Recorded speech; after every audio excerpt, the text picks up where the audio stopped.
સમાચારને લઈને સમાચાર આવી રહ્યા છે કે રાઇટ્સની એસઓપીને લઈને જિલ્લા કલેક્ટર પ્રભવ જોશીએ આપ્યું છે નિવેદન।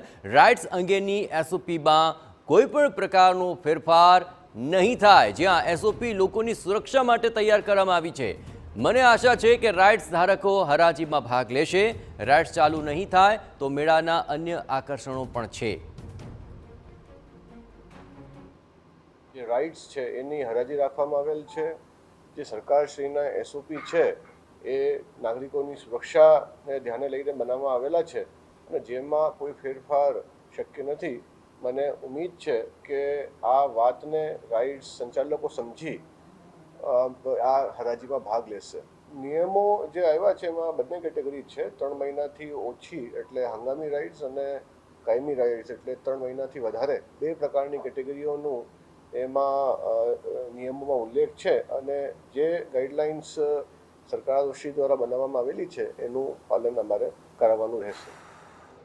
અત્રે ઉલ્લેખનીય છે કે રાજકોટના સૌથી મોટા લોકમેળાની એસઓપીને લઈને કોકડું ગૂંચવાઈ રહ્યું છે।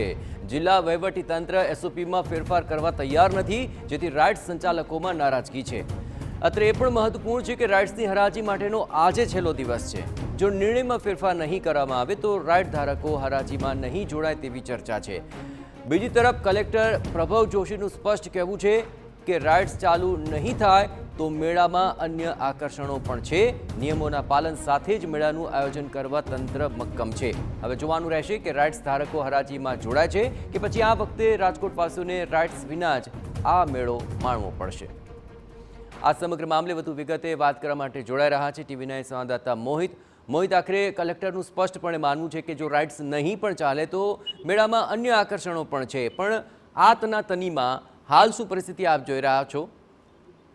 જયેશ, જિલ્લા કલેક્ટર અને રાઇટ્સ સંચાલકો છે તેના વચ્ચે અગાઉ 2 બેઠકો થઈ ચૂકી છે અને હજુ પણ આ કોકડું છે તે ગૂંચવાયેલ છે। આજે જિલ્લા કલેક્ટરે ટીવી9 સાથેની વાતચીતમાં એ સ્પષ્ટપણે કહી દીધું છે કે જે રાઇટ્સ અંગેની જે એસઓપી છે તેમાં કોઈ પણ પ્રકારનો ફેરફાર નહીં થાય અને નિયમોના પાલન સાથે જ મેળાનું સંચાલન છે તે કરવામાં આવશે અને રાઇટ્સ ધારકો લોકોની સુરક્ષા માટે આ એસઓપીનું ચુસ્તપણે પાલન કરે તેવી પણ તેમના દ્વારા આજે સ્પષ્ટ રીતે વાત છે તે કરી દેવામાં આવી છે। બીજી તરફ રાઇટ્સ ધારકો છે તેમનું કહેવું છે કે આ જે એસઓપી છે તેનું પાલન કરવું ખૂબ જ ખર્ચાળ છે અને આ એસઓપીનું પાલન અહીં થઈ શકે તેમ નથી। એટલે એક તરફ જિલ્લા કલેક્ટર છે તે પણ મક્કમ છે અને બીજી તરફ રાઇટ્સ સંચાલકો છે તેઓ પણ મક્કમ છે। હવે નજર છે તે જે 3:30 વાગ્યે જે હરાજી થવાની છે તેના પર રહેશે।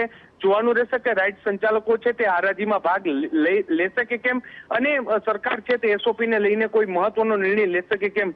હાલમાં જે શક્યતા જોવાઈ રહી છે ને જિલ્લા કલેક્ટર દ્વારા સ્પષ્ટપણે કહી દેવામાં આવ્યું છે કે જો મેળામાં રાઇટ્સ નહીં હોય તો મેળામાં અન્ય આકર્ષણો પણ રહેલા છે। અન્ય જે રમકડાના સ્ટોલ હોય, ખાણીપીણીના સ્ટોલ હોય, આ ઉપરાંત સાંસ્કૃતિક કાર્યક્રમ હોય તેના સ્ટોલ છે તેની ફાળવણી થઈ ચૂકી છે અને મેળો છે તે રાબેતા મુજબ ચાલુ રહેશે। પરંતુ હવે જે કોકડું છે તે રાઇટ્સ માટેનું ગૂંચવાયેલ છે ને કોઈ પણ મેળો છે તેનું આકર્ષણ છે તે રાઇટ્સ હોય છે, ત્યારે તેને લઈને હવે શું નિર્ણય આવે છે તે જોવાનું રહેશે। અત્યારે બંને પાર્ટી છે, બંને પક્ષો છે તે મક્કમ જોવા મળ્યા છે ને હવે આગામી એટલે કે 3:30 વાગ્યે કયા પ્રકારનો નિર્ણય આવે છે ને રાઇટ્સ ધારકો સરકારનું જે વલણ છે તેને લઈને કયા પ્રકારનો નિર્ણય કરે છે તે જોવાનું મહત્વનું રહેશે। જી મોહિત, તમામ ગતિવિધિઓ પર આપ નજર રાખતા રહેજો। તો લોકોની સુરક્ષા માટે આ એસઓપી બની છે અને એસઓપીમાં કોઈ પણ ફેરફાર નહીં થાય। જોવાનું રહેશે કે આજની હરાજીની અંદર એસઓપીને લઈને હવે શું અંતિમ નિર્ણય આવે છે।